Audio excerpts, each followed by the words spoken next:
Order! Order! You are an incorrigible delinquent at times. Behave yourself, man!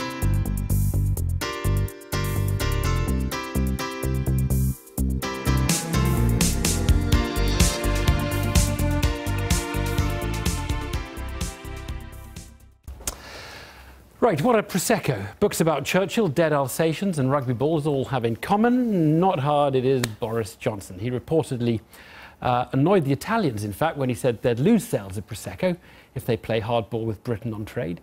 He was yesterday accused of flogging his book on Churchill while on an official taxpayer-funded visit to Serbia. The dead dog and the rugby balls were the subject of jokes at his expense, jokes made by none other than the Prime Minister and the Chancellor.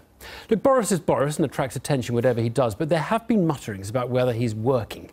He's giving a big foreign policy speech tomorrow, in fact, to prove himself, but our political editor, Nick Watt, is with me. Nick, let's start with the jokes, because Boris, he likes making jokes, and yet he didn't like being the butt of them. Yes, I mean, it was quite a moment when the Prime Minister made a very funny and, excuse the pun, a biting joke about the Foreign Secretary at the Spectator Parliamentarian of the Year Awards last month. She picked up on something that he'd said to remind him that he was dispensable when he had said he hoped to survive longer than the Heseltine family dog. You may remember that Kim the Alsatian, owned by Lord Heseltine's mother, survived partial strangulation by the young Lord Heseltine. So the Prime Minister looked across the hall at Boris Johnson and said to him, "Boris, the dog was put down when its master decided he was needed and he wasn't needed anymore." Now, I understand that there's an acceptance in senior levels of government that there is a risk that these jokes are undermining the Foreign Secretary, and what I've been told is that they're thinking these jokes perhaps don't travel very well, and we may well find that the Boris gagometer is dialed down in Whitehall, if nowhere else. Because it's about the office as much as it is about the individual. So the bigger issue is whether he is fitting the role. I mean, whether there's a bit of brand confusion about is he Boris or is he Foreign Secretary? Yeah, I think it's fair to say that, look, he's had a bumpy start as Foreign Secretary. There have been these jokes at his expense, and he's made some slip-ups, and quite a serious one. At that Spectator Parliamentarian of the Year Awards, he talked about how Britain would make a titanic success of Brexit. Perfect wording for a classicist, but for those brought up in the post-1912 world, not quite such a delicate wording. But look, he does have his fans. I spoke today to the Tory grandee Sir Nicholas Soames, who baited him every day during the referendum. He said that Boris Johnson is doing a magnificent job as Foreign Secretary, but his critics are saying, look, he's not maturing into his role. So today I've spent the day talking to fans and to critics, and here's my film. Diplomacy is an art form best practiced by heavyweights. Down the centuries, grand figures have spoken up for Britain. Of late, it has felt that Her Majesty's chief envoy on the world stage is perhaps a tad unambassadorial. Boris Johnson has found himself in what he might describe as a bit of a pickle. 4 EU ambassadors have reportedly suggested, sotto voce, that he favours the free movement of people, not quite what he suggested during the EU referendum campaign. Today, our Foreign Secretary was having none of it. What I said very clearly to that group of ambassadors, I think it was at a breakfast, was that immigration had been a good thing for the UK in many respects, but it had got out of control, and that we needed to take back control. Boris Johnson made his remarks at a meeting attended by all EU ambassadors held at the Slovakian embassy in Kensington around 5 weeks ago. Newsnight understands that an official account of the meeting confirms that the Foreign Secretary made no mention of free movement. It simply says that he favours immigration, but, in his words, also the need to control it.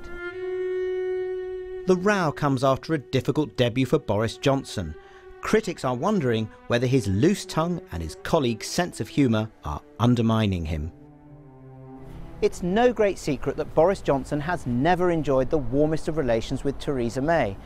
Immigration has ironically divided two of the biggest figures on opposing sides in the Brexit referendum in surprising ways. He regarded her speech to the Tory conference last year, in which she questioned the economic benefits of large-scale immigration, as revolting. The Prime Minister has always eyed him warily. One of Boris Johnson's colleagues from his days as a journalist in Brussels believes his old mucker is not growing into his new role. I do think during the referendum campaign and subsequently, he really has pissed off quite a lot of other EU governments. The fact that he said things in the referendum campaign that, in their view, were just untrue, and the fact that since the referendum he's gone around making jokes that they regard as not very good jokes. For example, saying recently the following: the idea that free movement of people is a founding principle of the EU is bollocks. Well, firstly, Boris is wrong on that point. Secondly, it was taken as very rude and offensive by many other governments. He's really upset the German, Italian and French foreign ministers, amongst others, and they're quite fed up with him. But friends of the Foreign Secretary say we should learn to embrace him, warts and all.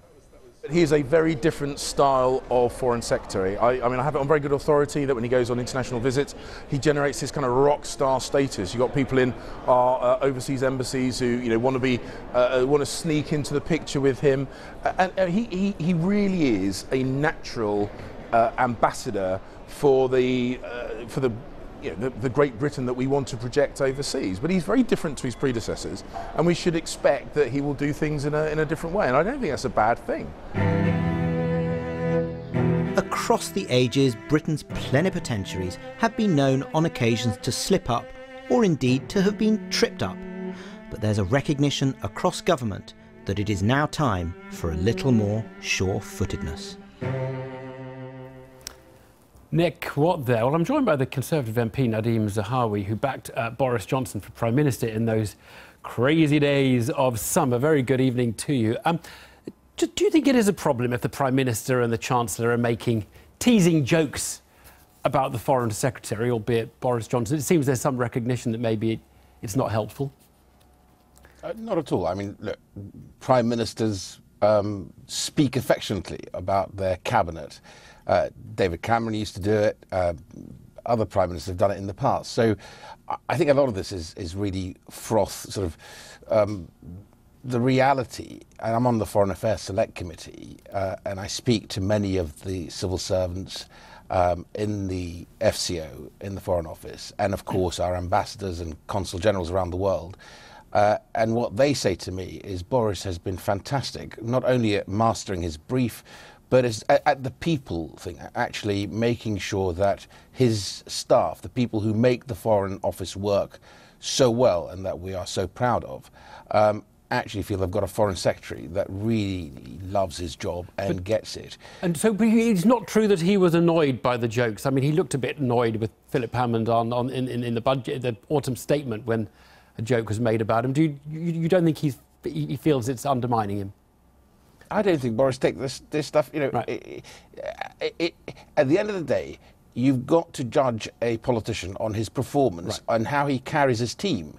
And I think if Nick had spoken to the people working in the FCO, you'd find a reaction very different possibly to some of those, one of your journalists who was just speaking on the video package. They think that Boris is doing a fantastic job. And his ability to master... I travelled with him to Iraq, to Erbil, to Kurdistan, when he was still mayor of London. And that brief is pretty difficult to grasp in terms of Daesh, what's happening internally with the politics of Kurdistan and so on. And he picked that up in hours and was able to go out and hold meetings with prime ministers, presidents. And he was so sure-footed that, our team there on the ground, literally afterwards, was saying, this guy's magnificent.